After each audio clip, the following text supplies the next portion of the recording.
Hello, hi, welcome once again to M5's new English language learning program, Let's Speak English. I'm Gav Duncan and I'm here on your TV screen to help you learn English. Now, are you sitting comfortably? Yes? Good.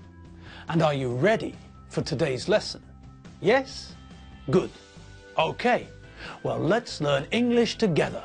Hello, hello, and hello once again to the gods of English out there in Hungarian TV land.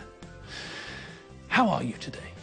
Well, I hope you're feeling fantastic because it's day 2 of week 10. It's lesson number 47, the 47th lesson in M5's English learning program, Let's Speak English. And we're back in the studio, back here in front of the camera, back here in the limelight to have a look at what we learned in weeks 6 to 9. That's right, my friends. This week we're revising what we learned in weeks 6 to 9. Yesterday we revised what? Come on, you all remember, all of you. That's right. Yesterday we looked at using verbs in the present simple tense. We checked what we know about the present simple tense.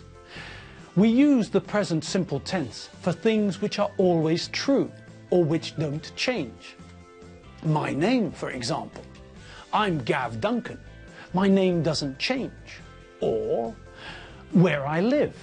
I live in Budapest. Or we can use the present simple tense to talk about facts. Water boils at 100 degrees Celsius. Water freezes at 0 degrees Celsius. Okay, what else did you remember from the last lesson? That's right, we revised where we have to be careful with the present simple tense. Where do we have to be careful? Correct. With the present simple tense, the spelling of the verb changes in the third person singular. And what is the third person singular when it's at home? That's right.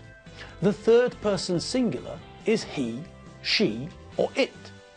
So, when we make a sentence using the present simple tense, we have to make sure that we change the spelling of the verb for the third person singular, for he, she, and it. We also looked at the spelling rules we know. Now, when we think about the spelling changes for verbs in the present simple tense, what do we have to concentrate on? Bingo! Well done! In the present simple tense, when we're using the third person singular, the first place we have to concentrate on is connected to vowels and consonants. Do you remember which letters are vowels? Of course you do. You're gods of English. You're better than the Jackson 5. Okay, so the vowels are A, E, I, O, and U. And the consonants? Well, that's easy. The consonants are the alphabet minus the vowels. B, C, D, F, G, H, J, K, L, M, N, P, Q, R, S, T, V, W, X, Y, Z. Okay, so what's the rule we have to remember about verbs, the present simple tense, the third person singular, and vowels and consonants? Well, if the verb ends in vowel plus Y, then in the third person singular, we add an S to the end of the verb, like this.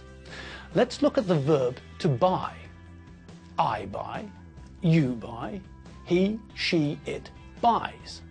We buy, you buy, they buy. Okay, good. Now what if the verb ends in consonant plus Y? Then what happens in the third person singular? Well, if the verb ends in consonant plus Y, in the present simple tense, in the third person singular, he, she, it, we replace the Y with IES, like this. I fly, you fly, he flies, she flies, it flies. We fly, you fly, they fly. So, now we can see two different spelling changes. With most verbs, we add an S to the third person singular in the present simple tense. But if the verb ends in consonant plus Y, we change the Y to IES. Okay, so far so good, so far so groovy. But what about our old friends, the irregular verbs? What happens to the spelling of the third person singular of an irregular verb in the present simple? Well, let's look at an irregular verb, the verb to do. Because verbs like do and go are irregular, in the third person singular, the spelling changes by adding ES, like this. I go, you go, he goes, she goes, it goes, we go, you go, they go. The verb to go is irregular. The verb to do is irregular. If the verb ends in SS or X or CH or SH or O, then it's an irregular verb. If it's an irregular verb, then we know that in the present simple tense, the third person singular adds ES. Brilliant! Banana, braces, buckle, brain, bing, bing, bong. And on we go. Now, also in week 6, we looked at daily routine. We looked at my daily routine. Do you remember my daily routine? Think back. Concentrate. Feel the power of the gods of English. Week 6, lesson 27. Week 6, lesson 27. I wake up at 7:45. I get up at 8 o'clock. I have a shower. In the shower, I wash myself. I wash my face, my armpits, my torso, my legs, my knees, my feet, and everything else. Then I shave. After my shower, I dry myself with a towel and brush my teeth. Then I put on some antiperspirant. I don't comb or brush my hair, I just put some gel in my hair. When my hair is perfect, I get dressed. I put on my socks and pants, and then I put on my jeans and a t-shirt. If I'm cold, I put on a sweatshirt or a jumper. When I'm dressed, I make breakfast.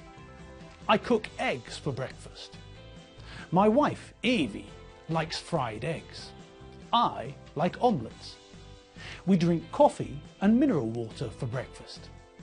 I like sparkling mineral water, water with bubbles. Evie likes still mineral water, water without bubbles. After breakfast, I wash up the dishes. Then we start work.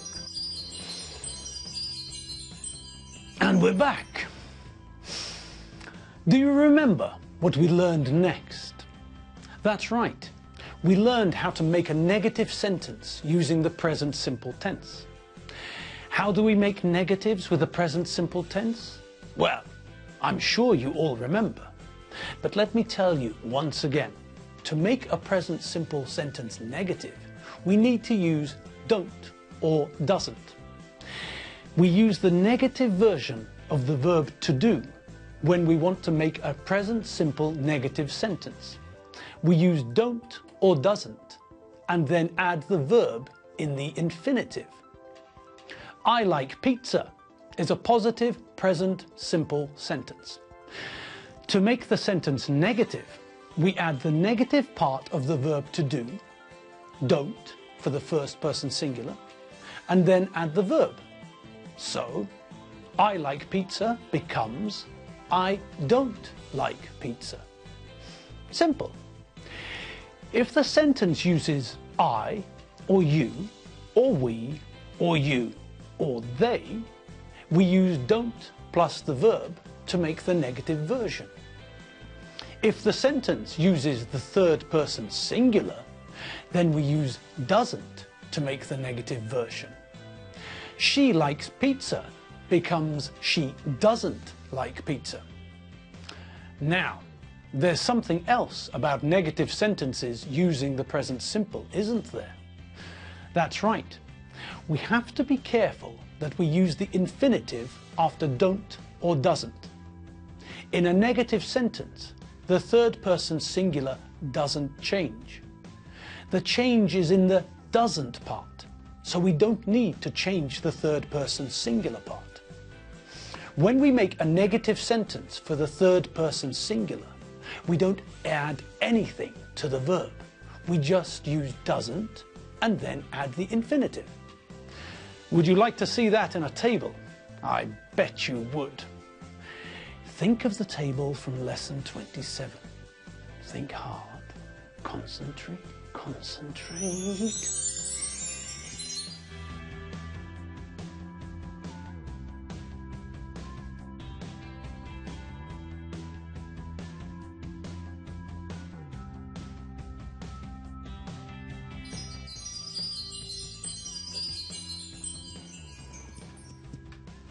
And we're back.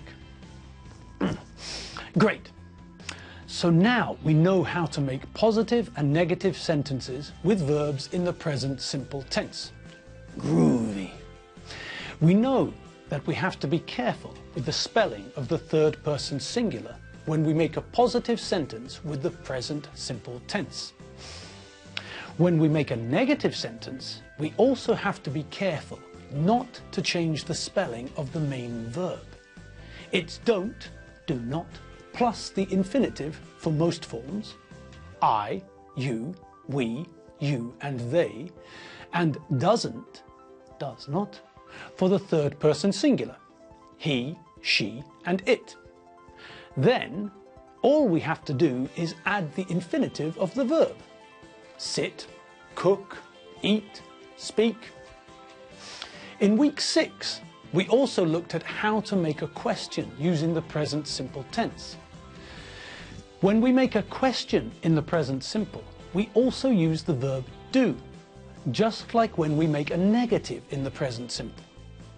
When we make a question in the present simple, we use do or does, add the subject, I, you, Alfredo, Dave, and then add the infinitive, read, watch, play, so we can ask, does Alfredo work in a bank?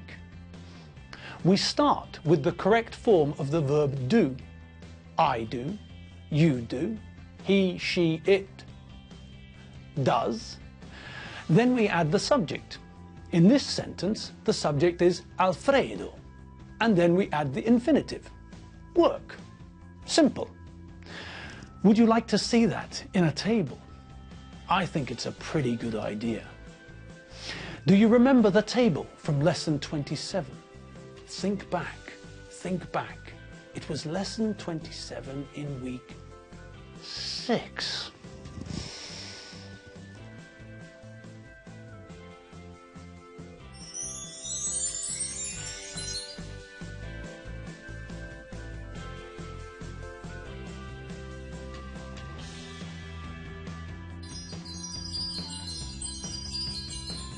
And we're back. Okay, so as we can see, we use do for I, you, we, you and they. And we use does for the third person singular, he, she and it. Now, what else did we learn in the past few weeks? Well, after we learned about the present simple tense, the positive form, the negative form and the question form, we looked at occupations and jobs. And that's where we're going to pick up next lesson. Yes, I'm afraid we've run out of time. That's all the time we've got for today's lesson. Next lesson, we'll start with the jobs and occupations, I promise. Okay, Well, in case you'd forgotten, you have been watching M5's English language learning program, Let's Speak English. I'm Gav Duncan. I'm not Eddie Kidd, and I don't own a flared white jumpsuit like Evel Knievel. I'm Gav Duncan, and I'll see you next lesson for some more English revision. Farewell for the moment, gods of English! See you later. Bye.